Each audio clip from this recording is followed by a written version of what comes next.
Rádio Mistérios do Oculto, a sua rádio do sobrenatural.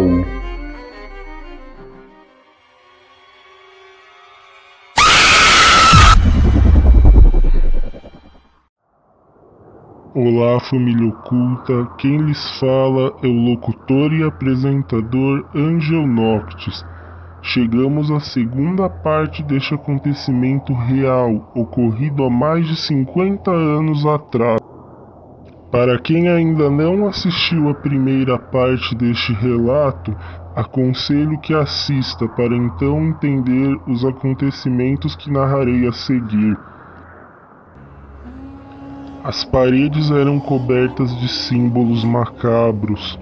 O chão era totalmente de mármore negro, assim como também um grande altar retangular que se erguia no centro da sala, igual à mesa de pedra que tinham visto na sala vermelha.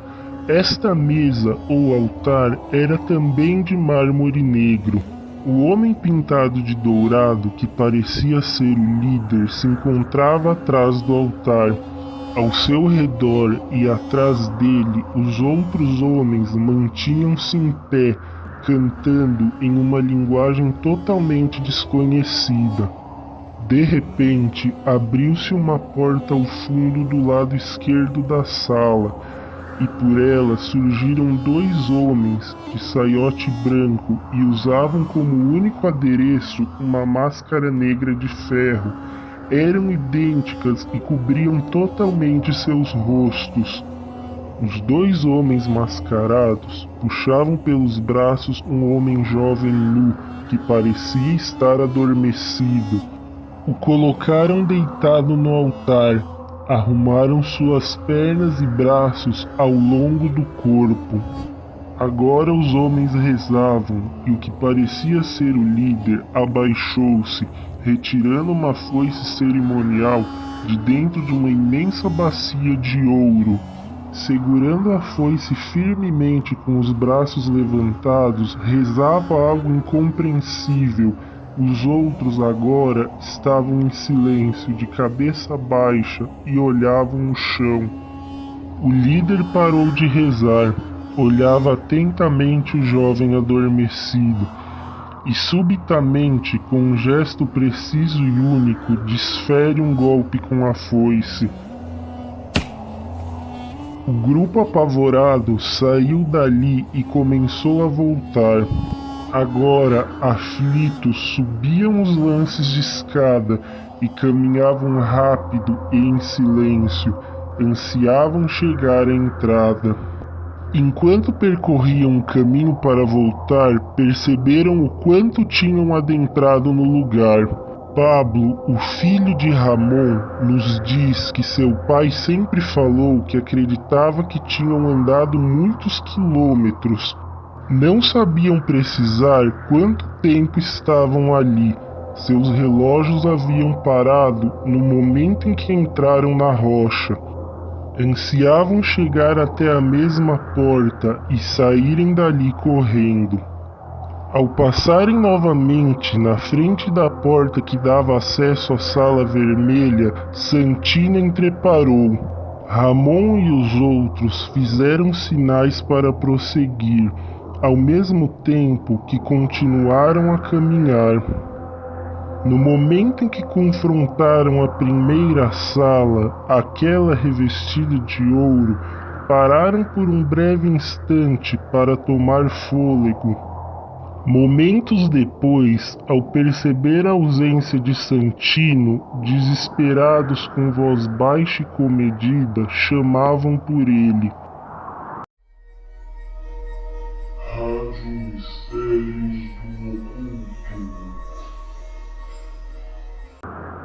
Todos ficaram imóveis e tensos quando o pesado linho que cobria a porta de acesso à sala se ergueu e por ela surgiu o sorridente Santino, que havia colocado o diadema de rubis e todas as joias. Pesados colares, pulseiras, braceletes e anéis agora enfeitavam seu corpo.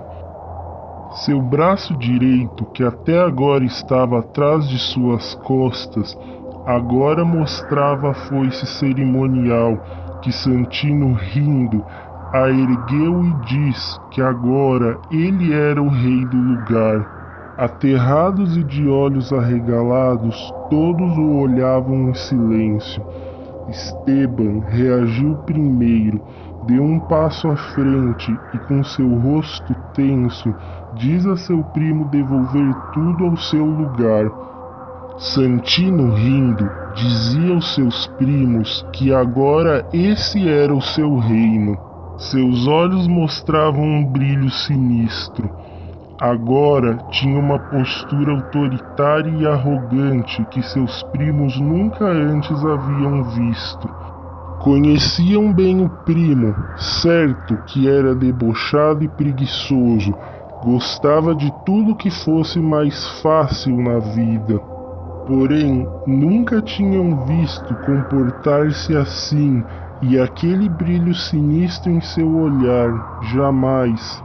Esteban, o mais velho deles, começou a ficar com muito medo. A atitude estranha de seu primo agora o preocupava muito. Santino dizia que levaria todas essas joias para vendê-las e certamente ficaria milionário. Estabeleceu-se uma pequena discussão. O grupo tentava fazer Santino desistir da ideia de tirar as joias daquele lugar. Com total relutância, Santino voltou e deixou as joias e a foice. Agora, mais tranquilos, todos juntos entraram no imenso salão que tiveram acesso ao entrar. Perceberam que agora havia uma pilha de pedra no canto próximo às escadas. Estava com ervas secas queimando. A mistura de ervas perfumava o ambiente.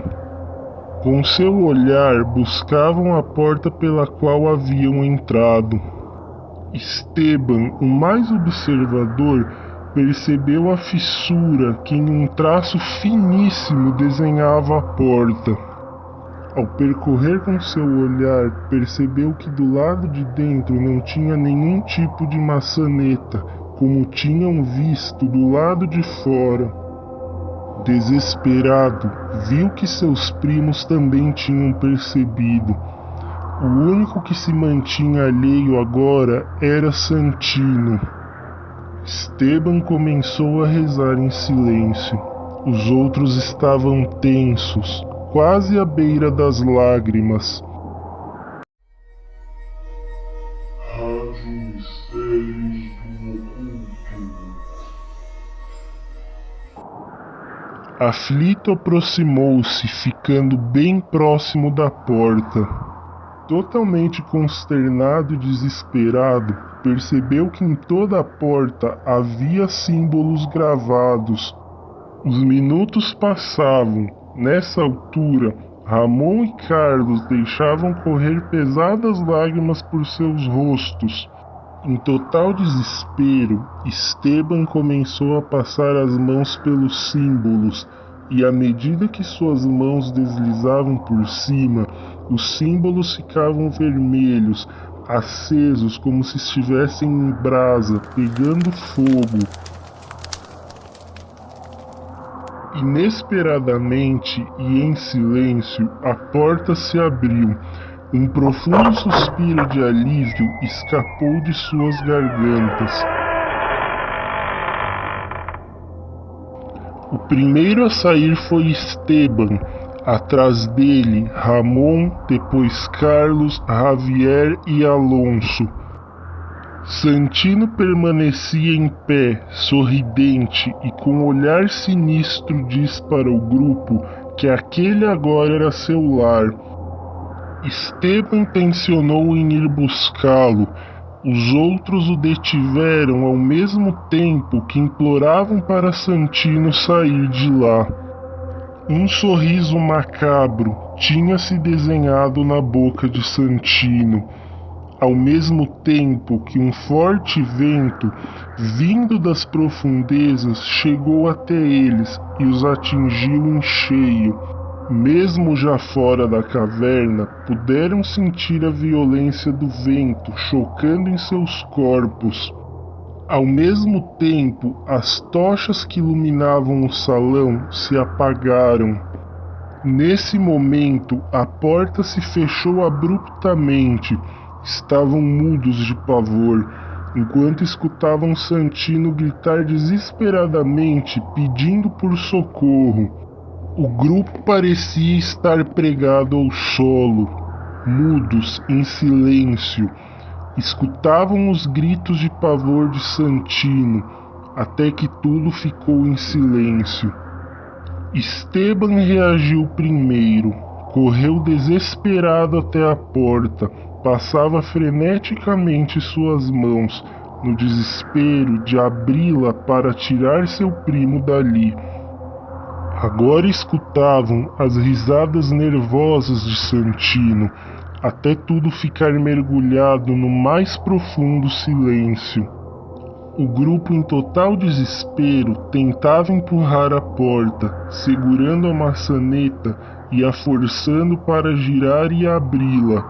Após alguns minutos, pela fissura da pedra onde se desenhava a porta, ficou acesa incandescente e a maçaneta também. Com total horror, viram então a porta começar a sumir lentamente. Aflitos, mudos de pavor, ficaram em pé, olhando que agora tudo era rocha maciça novamente. Ficaram ali, no mais profundo silêncio, pareciam estátuas. Somente quando os primeiros raios do novo dia iluminaram o céu, voltaram a falar. Rádio Mistérios do Oculto. Ao chamado de Esteban, entram no carro e partem dali. A viagem de regresso foi em total silêncio, quebrado pelo choro compulsivo de Alonso. Ao chegarem na cidadezinha, foram direto para a casa do pai de Esteban. Na frente de casa tinha uma viatura estacionada. No jardim, o delegado Juan Pérez falava com o Sr. José, o pai de Esteban. Estacionou o carro e todos desceram.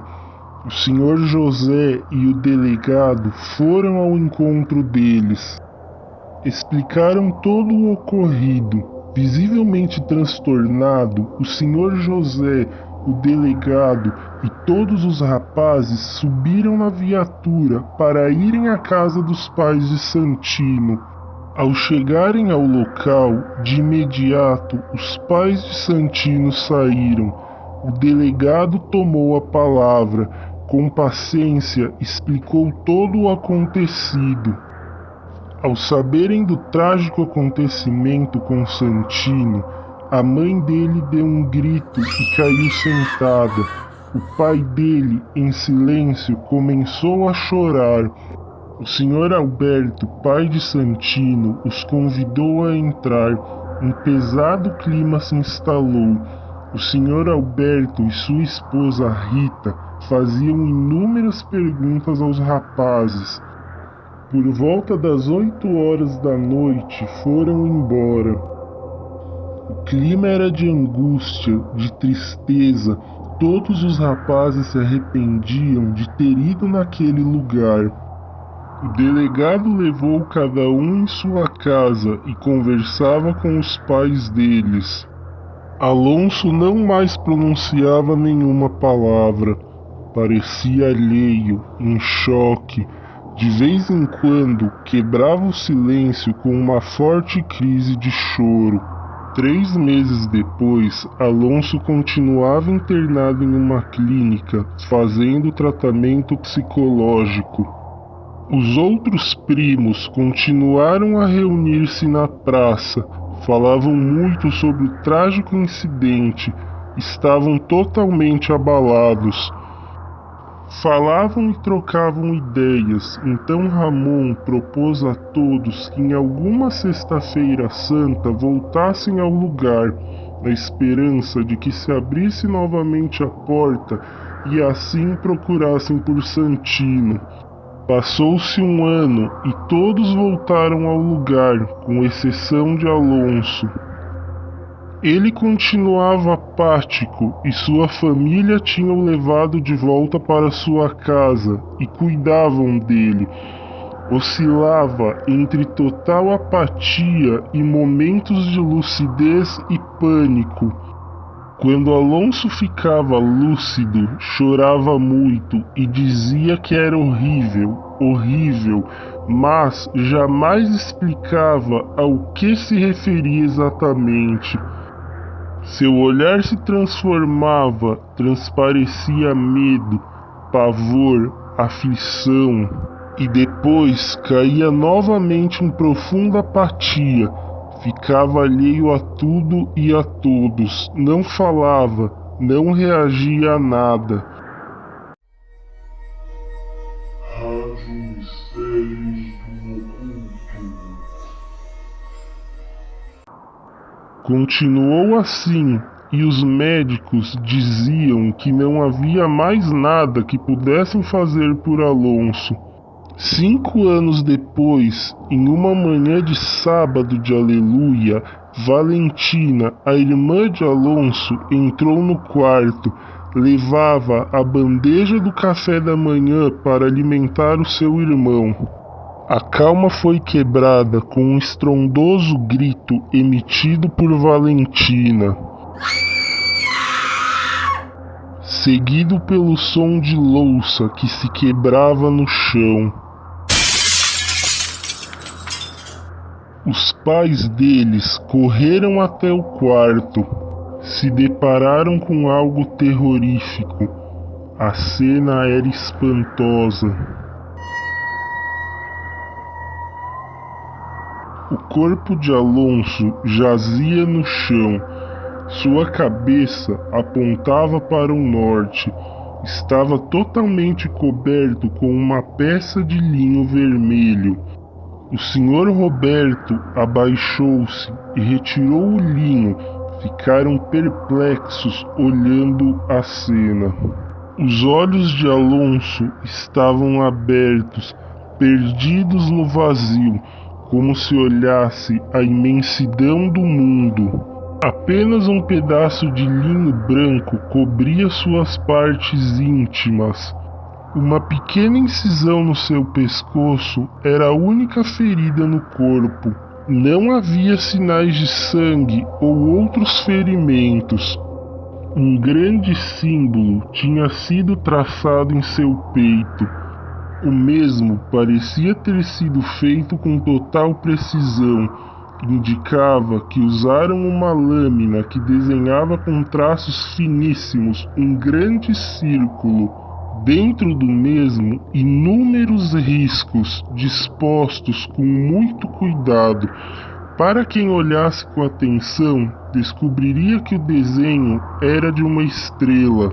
As palmas das mãos estavam abertas, viradas para o chão. A cabeça de Alonso tinha sido raspada e suas sobrancelhas removidas.